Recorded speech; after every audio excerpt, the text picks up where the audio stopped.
Can we just square off on the structural reform? Because the other message back is, look, you did everything the IMF wanted you to do, but you need to do more. What do you say to that? Well, first, I just want to correct. It's not what the IMF says we do, because these are homegrown programs. So if these are designed by the national authorities with consultations with the international community. Currently, we have a development policy financing framework that we are finishing up with the World Bank, and that also includes structural reforms related to private sector, gender, and some other important policies. And what I want to say is that our growth rate has been one of the positive ones globally.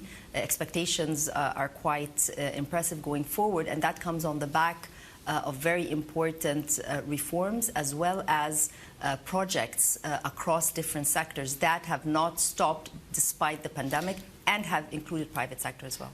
What comes next, maybe, with the IMF and the World Bank? Are there any progress? Is there any aspiration there? What do you think you can tell us on that front? I think when you take a look at Egypt's portfolio with the international community, the MDBs that are here in the forum, our portfolio is close to $25 billion. It's across sectors.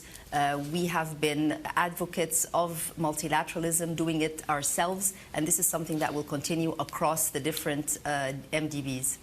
There are a number of mega projects that a variety of people have spoken to me about, and obviously the Suez Canal Economic Zone, which is, I suppose, the coalescing of logistics, manufacturing and production, that sort of seamless chain. Any big names that have recently signed up to that, or just quantify that for us, because I think the global community would like to know how successful has that been, how much investment has there been there in the Suez Canal Economic Zone? So in the Suez Canal, one of the key investments so far is in the petrochemicals. Bechtel is there, and there's also automotive industry, which we are trying to localize industrialization in the zone, so there are opportunities across there.